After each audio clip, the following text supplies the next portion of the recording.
Добрый день. Сегодняшний наш спикер, интервьюируемый, наш ментор конкурса Open Space Владимир Владимирович. Я хотела бы задать вам несколько вопросов про архитектуру. Что для вас является архитектура? С чем бы вы его связали? С каким словом, зданием или, допустим, вещью? Здравствуйте, Алтын. У меня на самом деле достаточно каноничное такое понимание архитектуры. В нашей среде архитектура трактуется как искусство создания пространства. Вот. И на самом деле вся сложность и тонкость профессии как раз в осознании и в понимании того, что это такое, собственно, пространство и как с ним работать. Потому что, скажем так, это очень такое слоистое понятие, его можно воспринять очень поверхностно или бесконечно глубоко, потому что фактически пространство очень сложная штука. Вот. И с архитектурой, наверное, прежде всего город, просто любой город, городское пространство, потому что оно вот как раз хорошо передает понимание этого термина. Потому что какое-то отдельное здание, оно включает, конечно, в себя определенный аспект организации пространства, но оно конечное в своем объеме, в своих габаритах, в месте, в котором он занимает. А пространство, оно вот, собственно, тем и сложно, что оно, по сути, бесконечно. То есть так же, как электромагнитное поле, да, вот оно начинается в какой-то точке, и потом, ну, оно угасает, конечно, его влияние меняется и ослабевает по удалению. То же самое с пространством. Как бы если где-то стоит какое-то одно здание, то его влияние на окружающее пространство угасает по удалению от него, но оно никогда не прекращается. Нельзя сказать, что даже если вы отъехали от города на 100 километров, вы никак не ощущаете его присутствие. Да? Даже если вы его не видите, вы знаете, что он там за 100 километров есть и так далее. То есть, и вот когда вы находитесь в городе, вот как раз пространство с его многослойностью, с его многоплановостью, с его вот этими вот нюансами, на мой взгляд, ощущается наиболее полно. Мгм. А вот какие здания вам больше по душе? Архитектура именно старых зданий или же новых, которые сейчас все креативнее и креативнее? Или больше те же замки, или, Вот допустим, определенные? последние годы я больше как-то склонился к современной архитектуре. Возможно, потому что она более разнообразна и, скажем так, после того, как воспринимаешь определенное количество старой архитектуры, она начинает уже в сознании дублироваться. То есть, а это я уже видел, а это так же, как и вот это.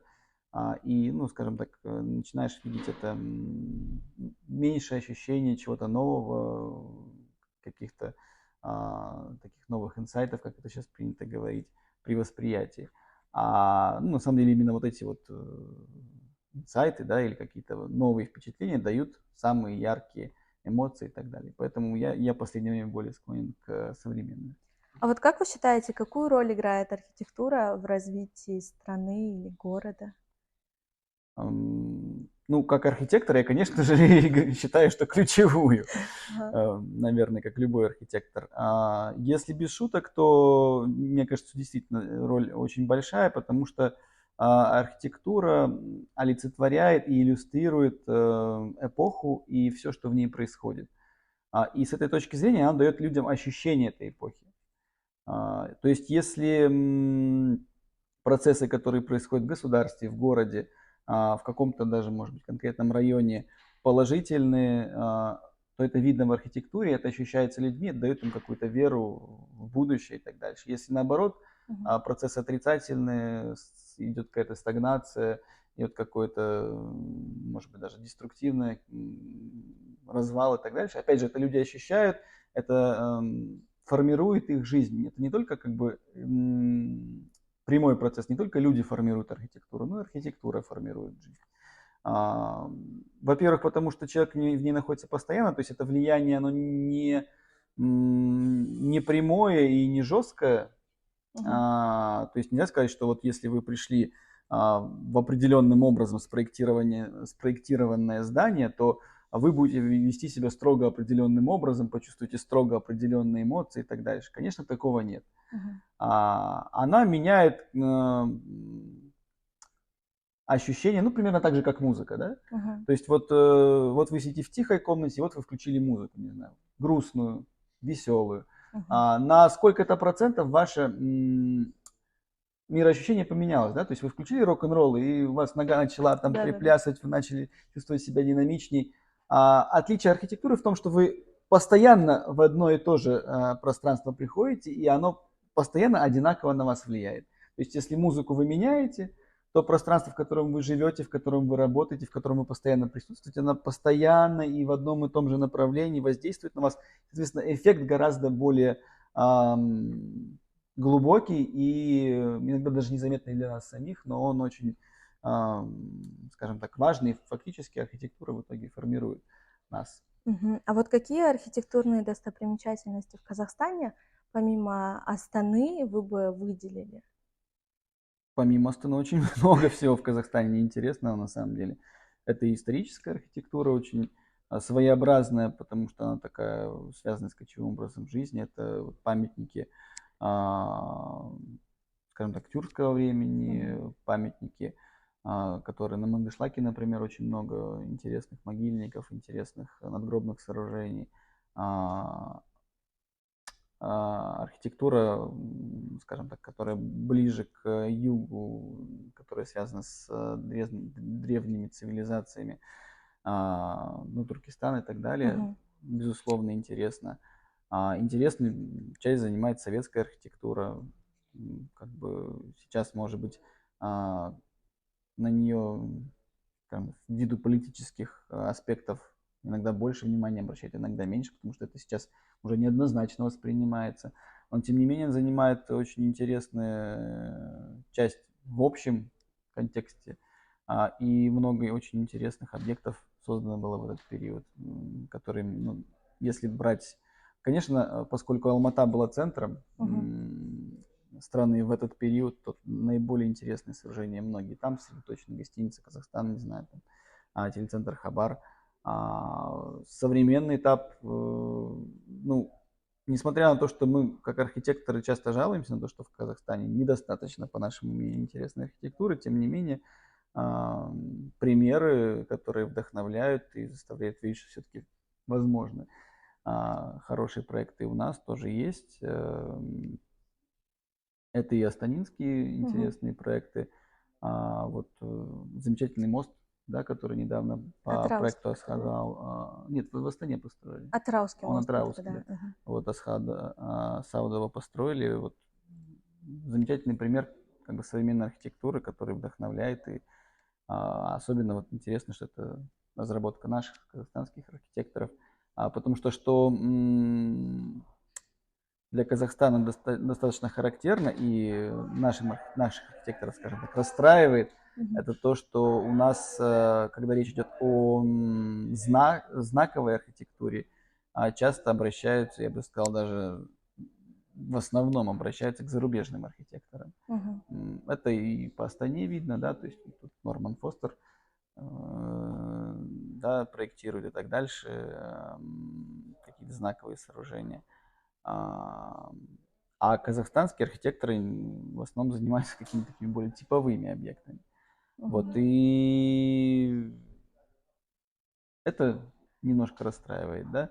Хотя, ну, нельзя сказать, что эта тенденция была прям совсем необоснованная. Мгм.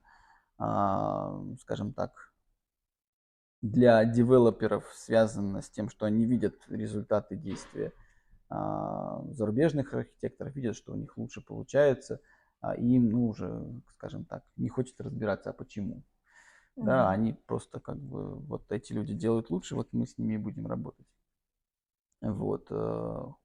Хотя надо сказать, что это, ну, скажем так, на мой взгляд, неустойчивый подход, потому Мгм. что, да, так можно делать, да, многие страны идут по такому пути, но в итоге это приводит к снижению качества архитектуры, потому что когда вы, например, заказываете проект у, ну, турецких, например, подрядчиков, Мгм. да, или, в общем, у внешних архитекторов, они, конечно, не будут с той же, скажем так, эмпатией, да, или с той же ответственностью проектировать для среды, в которой они не живут, в которой они не будут жить, не Мгм. собираются жить, ну, грубо говоря, которая никак их не привлекает и, скажем, которая им интересна только коммерчески.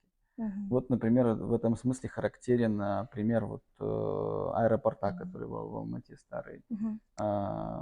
Старое здание снесли, вы, наверное, слышали, это достаточно такое скандальное было дело, и строят новый терминал. То есть с коммерческой точки зрения как бы все нормально, зачем там этот старый терминал нужен, он там функционально не нужен, давайте его снесем, построим новый.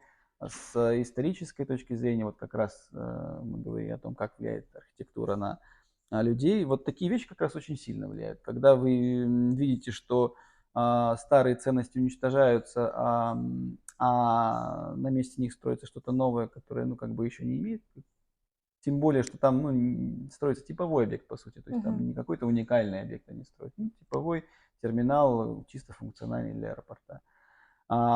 Очень сложно потом убеждать население, что э, история Казахстана такая замечательная, великая и классная, и давайте гордиться своей страной. Как Да. вы хотите убеждать человека в том, что его страна достойна того, чтобы ей гордиться, если вы позволяете в своей стране делать что угодно, сносить памятники, уничтожать наследие и так дальше? Причем это касается даже не только советского, к сожалению, наследия, да, то есть Мгм. иногда девелоперы наши могут уничтожить и, скажем так, какие-то древние захоронения, курганы и так дальше. То есть, вот, если, скажем так, вовремя не вмешиваются активисты и так дальше, то есть такие вещи тоже происходят. Да, вот, кстати, насчет перестройки в обществе частенько обсуждают тему насчет старых домов. Как вы думаете, стоит ли их сносить и строить новые? Или в этом есть какая-то своя эстетика?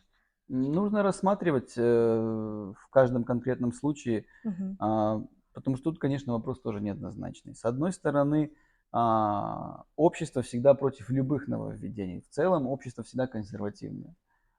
И если слушать общество, то тогда город вообще не будет развиваться, потому Мгм. что оно будет против всего, против новых районов, новых дорог. То есть общество, как говорил Генри Форд, если спросить, это был период, когда только изобретались автомобили, он говорил, если спросить людей, что они хотят, они скажут, мы хотим более быстрых лошадей. То Мгм. есть они не могут сказать, что они хотят автомобиль, они не знают, что это такое, как это работает. Они не могут захотеть нового. Они будут хотеть просто, скажем так, улучшения старого. Вот. И с этой точки зрения, конечно, это всегда сложный вопрос, потому что, с одной стороны, хочется сохранять какие-то исторические ценности, с другой стороны, коммерчески город тоже должен развиваться, то есть он не может стагнировать, он не может замкнуться сам в себе. И тут нужны, конечно, очень сильно развитые институты Своего рода. исторические, Мгм. и нужно, чтобы у них было достаточно влияния, чтобы они могли отстаивать свои интересы, да? Чтобы эксперты могли сказать, да, это здание имеет значение, в нем жил великий человек, Мгм. или оно имеет какие-то, скажем так, особо интересные архитектурные решения, или оно ценно вот этим, вот этим, вот этим. Потому что для жителей в целом все ценно, да, то есть они, как бы, много примеров, когда они защищают застройку, которая, ну, просто им дорога, потому что они там провели свое детство, да. Мгм. При этом это может быть дорого очень небольшому количеству людей, да, которые, может быть, даже и в итоге и не живут в этом районе, да, то есть, ну, просто им как бы обидно, что вот они помнят этот район таким, может, они там даже не бывают, да, а с ним что-то происходит, он меняется. Вот, поэтому тут надо оценивать, во-первых, историческую значимость, во-вторых, очень сейчас в мире в целом это, скажем так, практикуется, у нас пока только-только начинает набирать обороты, это исследование так называемых комьюнити, да, то есть вот, собственно, сообществ, которые существуют в той среде, в которой что-то строится, и нужд этого комьюнити, потребностей, понимание того, а что именно им в этой среде было дорого и так дальше. Потому что иногда можно и сохранить старое, и построить новое, и как бы сделать так, чтобы это все вместе существовало достаточно мирно и цивилизованно. Вот какие тенденции в архитектуре вы наблюдаете именно в Казахстане? А, И какие вообще вызовы стоят перед архитекторами у нас? Ну, у нас в целом, надо сказать, что достаточно, на мой взгляд, медленно развивается Мгм. архитектура сегодня. Это связано со многими факторами, в основном даже не архитектурными, мне кажется, а управленческими и экономическими. А, Первым таким фактором является то, что у нас очень слабо развиты долгосрочные вообще какие-то проекты и вложения, и практически любая стройка затевается с тем, чтобы продать недвижимость, продать какой-то объект. Соответственно, когда вы строите просто чтобы продать, вы ориентируетесь на непосредственный спрос в тот момент, когда вы это делаете. То есть вот сегодня что купят, вот то вы изготавливаете. Это, с одной стороны, возможно, дает быстрые прибыли, а с другой стороны, с точки зрения архитектуры, это не дает заказчикам возможности или, скажем, каких-то стимулов для того, чтобы рассматривать какое-то более, скажем так, сложное воздействие этого объекта на его обитателей, на среду, в которой он стоит. То есть это касается как раз исторического контекста. Мгм. То есть если я строю в историческом контексте просто чтобы продать, это одно, да, то есть я продал быстренько в центре дорого Мгм. недвижимость и все. Как дальше она будет существовать, меня не интересует. Если я строю, например, в аренду или для того, чтобы это здание там долго существовало, то я должен уже понимать, что если это здание будет вызывать агрессию у окружающего комьюнити, Мгм. то там аренда упадет, да, потому что оно будет вызывать негатив, агрессию и так дальше. Там оно будет менее популярно, оно будет менее элитарно и так дальше. То есть я уже не смогу так дорого сдавать и так дальше. Если идут долгосрочные вложения, идет более долгосрочное прогнозирование, планирование, естественно, более ответственное и восприятие того, что строится.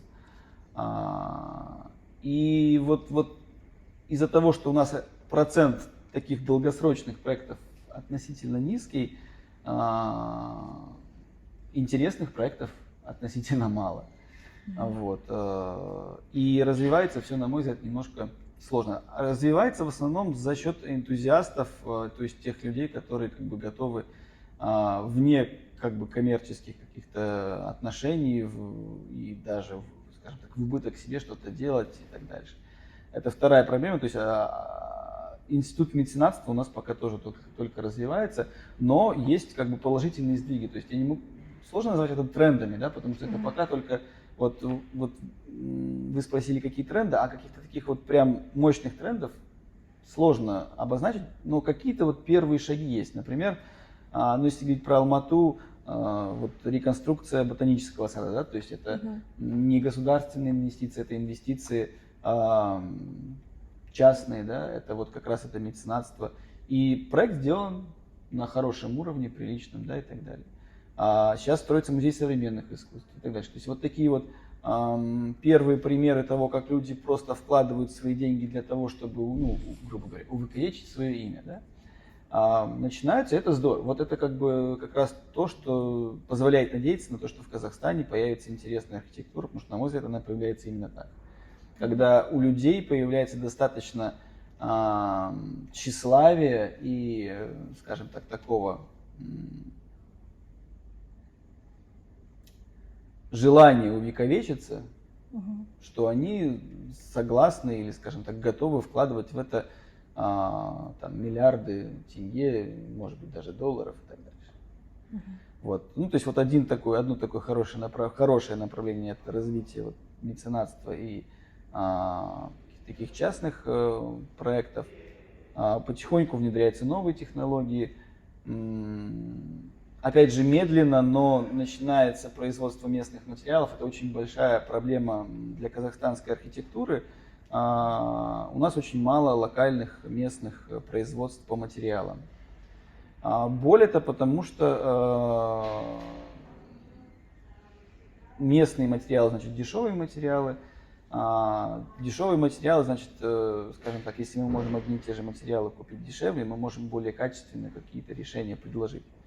Вот. Поэтому многие из тех решений, которые мы видим на Западе, мы просто не можем за соразмерные деньги осуществить в Казахстане, потому что просто нам надо везти все из Европы, да из Америки, еще откуда-то за тысячи километров, и доставка может стоить дороже, чем само изделие. И, соответственно, удорожание происходит в 2, в 3, в 4, ну, в общем, цены увеличатся в геометрической прогрессии. Вот. И это тоже большой такой антитренд, да, пока что. То есть, но он постепенно сглаживается, то есть появляются казахстанские производства, пока нельзя сказать, что такие особо высокотехнологичные, но, по крайней мере, есть уже казахстанские. То есть, если, например, лет 5 назад на рынке вообще не было практически отделочных материалов казахстанского производства, сейчас в Шымкенте начинает производиться там плитка, да, керамическая, начинают производиться трубы, еще что-то. Ну, то есть, хотя бы что-то где-то. И это дает надежду, что это будет дальше развиваться, и мы сможем оперировать каким-то более широким ассортиментом и так далее. Вот у меня еще буквально один вопрос по проекту Open Space. Вы являлись ментором на протяжении всего этого нашего конкурса. Вы также были спикером на тренинге. У меня есть вопрос. Какие сложности возникали у участников архитектурного конкурса? И что для них является сейчас проблемой? Для архитекторов, в принципе, для молодых и иногда даже для уже маститых архитекторов, самая, на мой взгляд, большая проблема — это то, что это архитектурный проект, это всегда долгосрочный проект, и очень сложно удерживать концентрацию, внимание, интерес к проекту на протяжении долгого времени. Потому что, особенно если проект конкурсный, то есть одно дело, если, например, это коммерческие проекты, вы на договорной основе получаете какие-то там, поэтапные стимулы, там вам выплачивают там за эскизный и так далее проект, то есть вы двигаетесь по каким-то этапам, работаете с заказчиком. В конкурсном проекте очень сложно, во-первых, то, что стимул, он призрачный в конце, да, то есть вы, может быть, выиграете, может быть, не выиграете. И, во-вторых, то, что какую-то однозначную реакцию вы получаете, опять же, только в конце.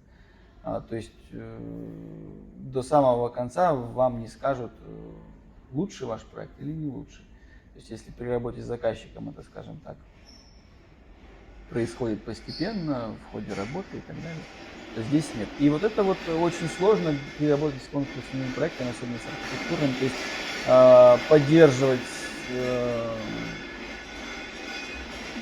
стимул внутри себя, поддерживать решимость, поддерживать, скажем так, интерес к своему собственному проекту в течение долгого времени. Тем более это тяжело, потому что свой проект всегда для тебя прозрачный, ты знаешь все свои недостатки, ты всегда знаешь, что недоработано, и не бывает так, что на протяжении всего проекта ты веришь в то, что он стоит того, чтобы над ним работать. Всегда появляются какие-то сомнения, а надо ли это вообще?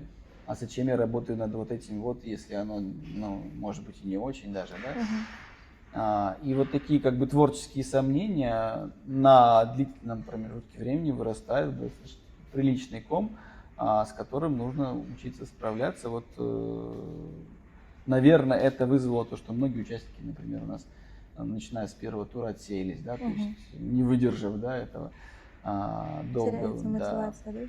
Вот. Но с другой стороны, надо понимать, что если не дать этого времени, сделать все тоже быстро не получится. То есть, к сожалению, архитектура — это не живопись современная, да, где можно так быстро подойти на холст, ведро краски выплеснуть, и все получилось. Требуется и исследование, и работа, и переделки и так далее. То есть требуется такая кропотливая, творческая, долгая работа, и не только творческая, и техническая. И вот это вот, скажем так, удержать себя в рамках — это самое сложное, на мой взгляд. Спасибо вам за ваше время, спасибо за ваше интервью. До свидания. Спасибо вам, всего доброго. До свидания.